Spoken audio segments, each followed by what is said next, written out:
Hey Leo, this is your July 2024 reading. This Leo season is very different to any other that we've seen in our lifetime. Mercury is already in Leo and Venus moves into your sign on the 12th and the Sun on the 23rd, beginning Leo season. But why this July is going to be one of the most important months of the year for your sign is because as these planets and luminaries ingress into the sign of Leo, they will oppose Pluto, which is sitting in your opposite sign of Aquarius. So as Mercury opposes Pluto, you're going to notice a lot of information coming to light. You probably already have. Secrets are being revealed. There's gossip. There is important information being revealed. And you know, any power dynamics that are out of balance, or any dynamics at all that are out of balance in your personal relationships, are going to be exposed this month too, Leo.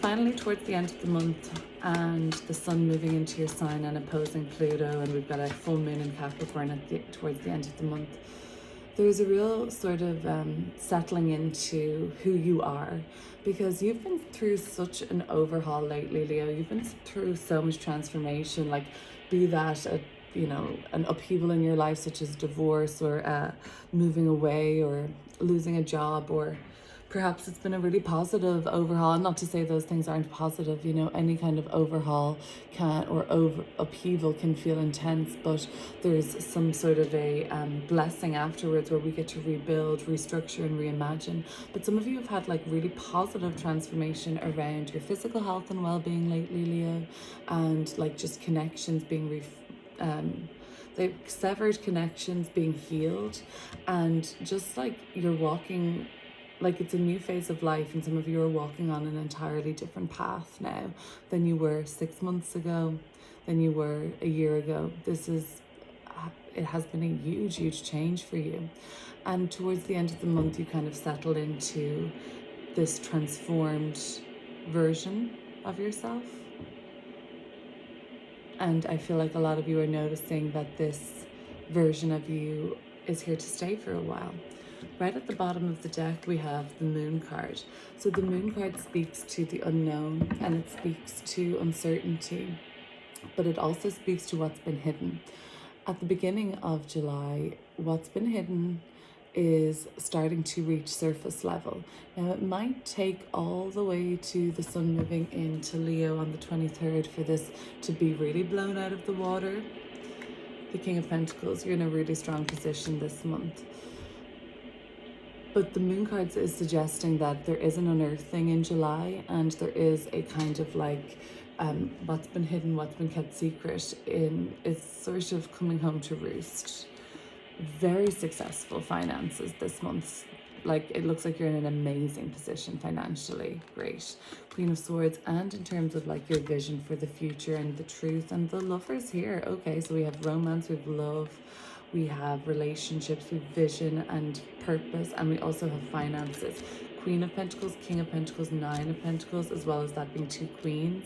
This is very fortunate this month in terms of your material prosperity, in terms of your home and living situation, in terms of career. Love it. Another Pentacle card, Six of Pentacles. Some of you are still about to get a payout this month, or a reward, or a gift, or a loan approval. Another King, King of Cups, the Sun. That's what I wanted to see. The Ten of Pentacles and the Page of Cups. Wow, Leo. Although you may have been experiencing a timeline lately of upheaval, of transformation, of evolution, of change, of like things that had been built structurally in your world, like marriages, like jobs, crumbling or changing. And then some of you have just been like on this journey lately, Queen of Pentacles here in the past position, towards cultivating health and well-being and physical endurance and strength, and towards creating a home and living situation for yourself, or creating a safe space, a sacred space. You've been on this journey, and now it's really cementing for you, and it's really coming to be this strong sense of who you are, where you're meant to be. And after that period of like what's been in the dark and what's been kept hidden from you, like I said with the Moon card, and now we see, I was hoping to see the Sun card in this reading, The sun, your ruler, moves into its domicile, Leo, your sign, on the 23rd. By the 23rd, everything that's been kept hidden, everything that's been done in the dark or kept under the surface will be exposed in the light and disinfecting brightness of the sun. And you'll be able to understand, to see, to be stripped of any pretense. And you're not the pretender, Leo.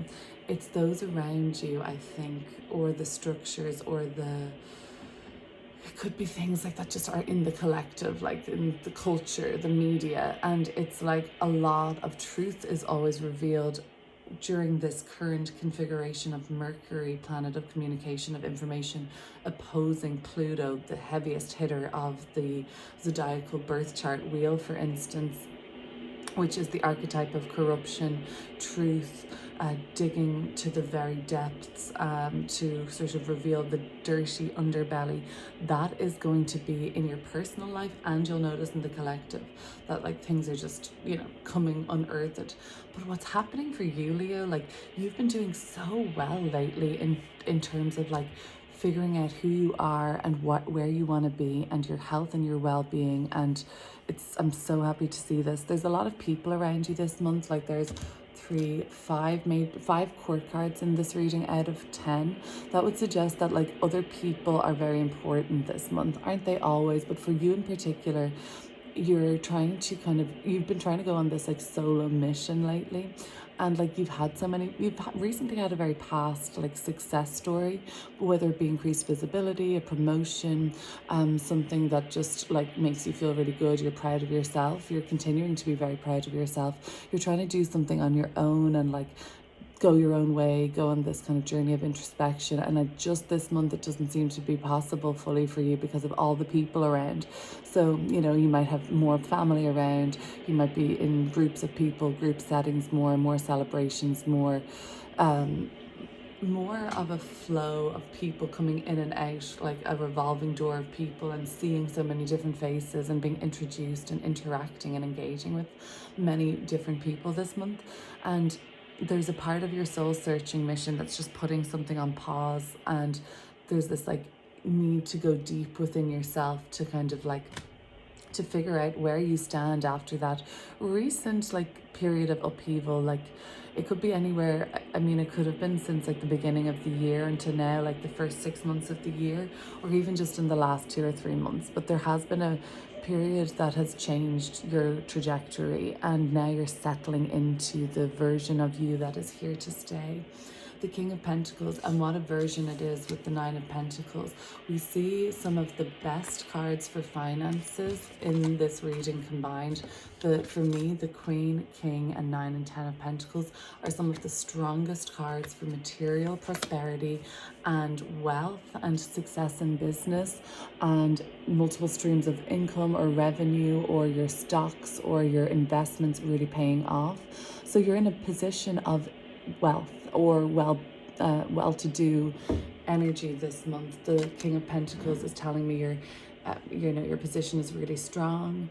You feel really good about where you're at. You feel really healthy. You feel really capable. And I feel like this is you. And I think around the Mars-Uranus conjunction in the sign of Taurus mid-month, which I think it's the 15th, if I'm correct. Yes, it's the 15th. What you'll notice is everything around you and everyone around you, again, if it's just the culture or the media or it's in your personal life, are kind of flailing, or they're kind of flummoxed, and they're having like a kind of breakthrough where they're like, I can't believe this is happening, I have to do something.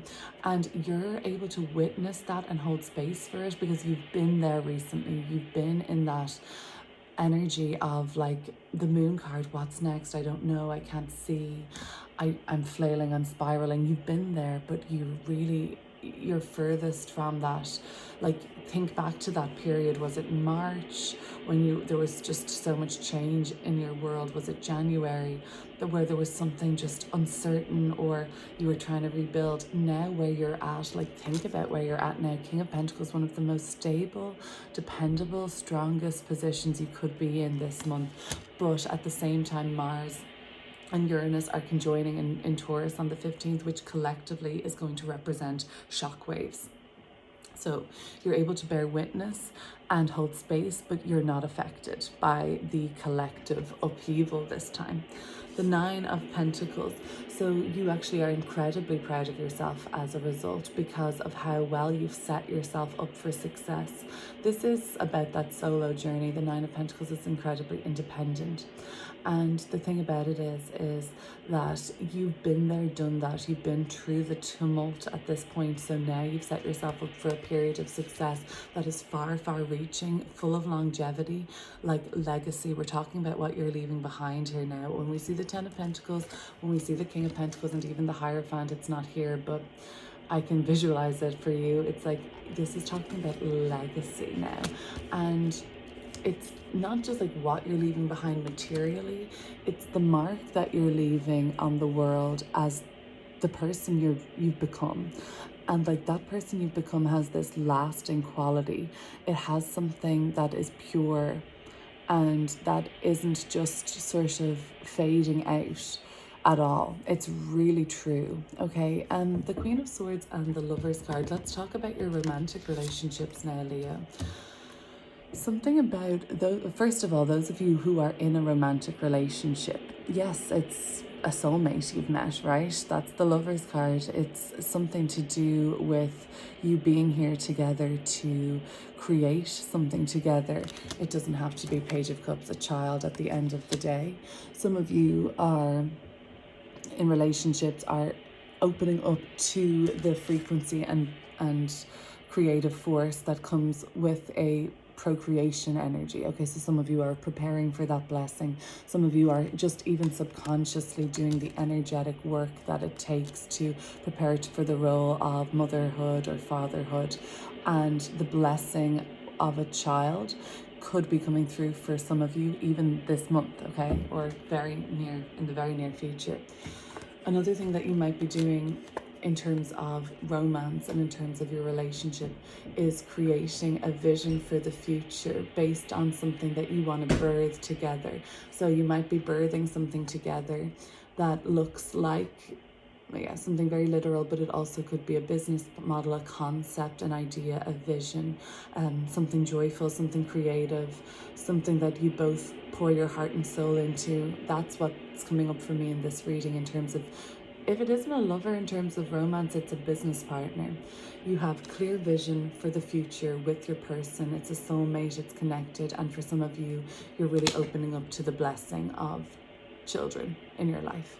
For those of you who are not in a relationship but are opening up to the blessing of connecting to somebody and getting into union with somebody, this would tell me that you're ready for that. This Lover's card emerging in the subconscious would tell me that it's time to open up to this in your heart space and to start to call this in, because you're in the right place for it. And the subconscious is set to this sort of frequency of love and desire and self-love and self-acceptance, as well as that you're in a position of strength in terms of your physical health, well-being, finances. Not that those things are in any way, I'm saying, like, necessary to attract, but it's just that you don't need to put so much focus there anymore because you've cultivated such a strong position for yourself in terms of like recent success, in terms of either your job or your home and living situation or your sense of self, or like knowing that you have passions and that you can make money from your passions, or you can sustain your well-being and fill your cup, like you're well filled and fulfilled. So for some of you who are not in a relationship, this is a great time to call something like that in. And either way,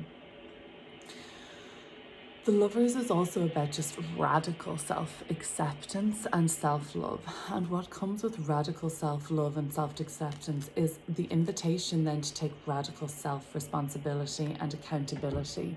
The Queen of Swords, she is no dozer. She's not messing around here. There's no bullshit with the Queen of Swords. And this is actually a coming down. The Sword and Queen of Swords energy for me is being reflected in like how you're going to for yourself start taking all responsibility, like you, and that's not the same as taking blame, but you had a part to play on even the most minuscule level for every situation in your life. Okay, that might rule out the times when you were a child and you were defenseless and you were trusting and you were depending on others, and you know, There would be people that are much more conscious than me that are able to actually take responsibility for even the situations that they fell victim to as a child. I'm not there yet, but it seems to be very freeing, and when I hear that, it's quite triggering for me. So I will put it out there, though, that there could be somebody listening that has already like made that quantum leap in terms of consciousness, and they're like, yeah, I can even see that I chose that as in my soul contract, you know, even if it was something very difficult. You're about to get a payout, or you're about to get some sort of a gift.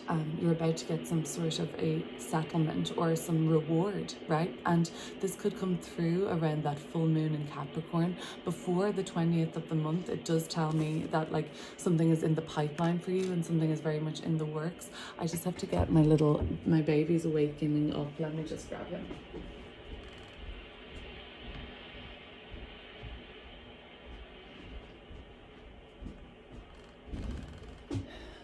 No, he's not. He's just moved position. I can actually see his face a little better now, so I can tell his eyes are still closed.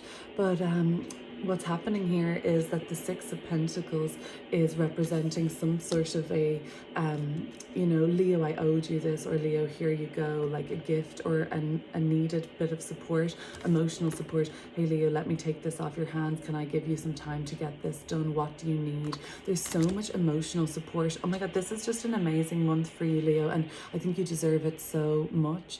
And so much is going on in the like in your awareness of other people's like power struggles. And I guess, you know, a lot of the power struggles, or if there were any unhealthy dynamics in a relationship, this is the month where they're actually sorted out for a long time in the future. Like everything that happens in July for you, and so much blessing is going on here.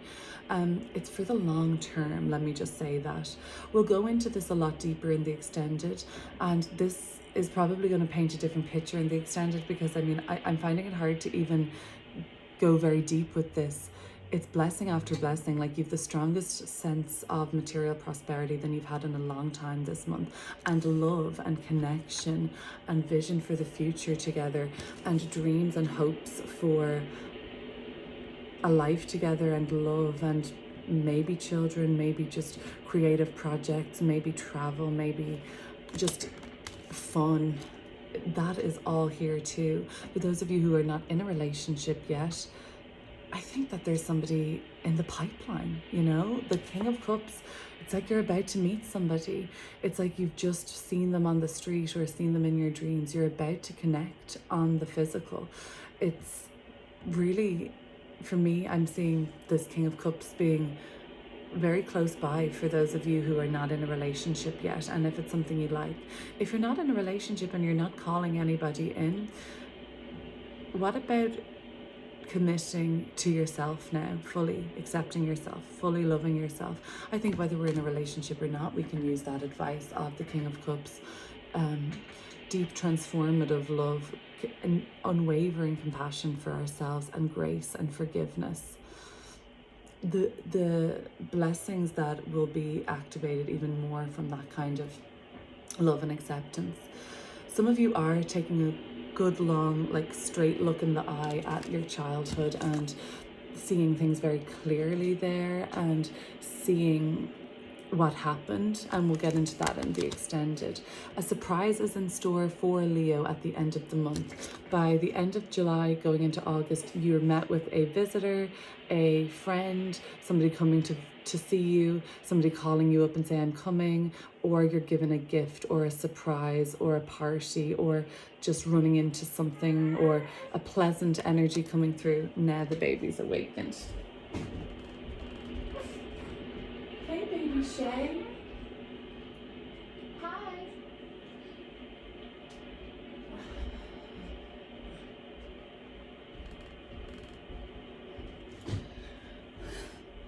So I'm going to wrap this up.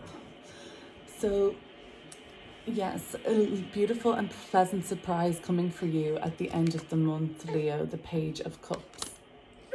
What is it, Beba? What is it, Beba? And the Ten of Pentacles. a business opportunity is really in the final throes now. It looks like a lot of you are going to be signing on something, a lot of you are going to be committing to something, a lot of you are going to be forming an alliance now. It's in the final throes, and this could be something that's been, thought through or worked on for a while. I better go, Leo. We're going to get into this really deep into the extended, that's for sure. So I'll see you over there. Bye.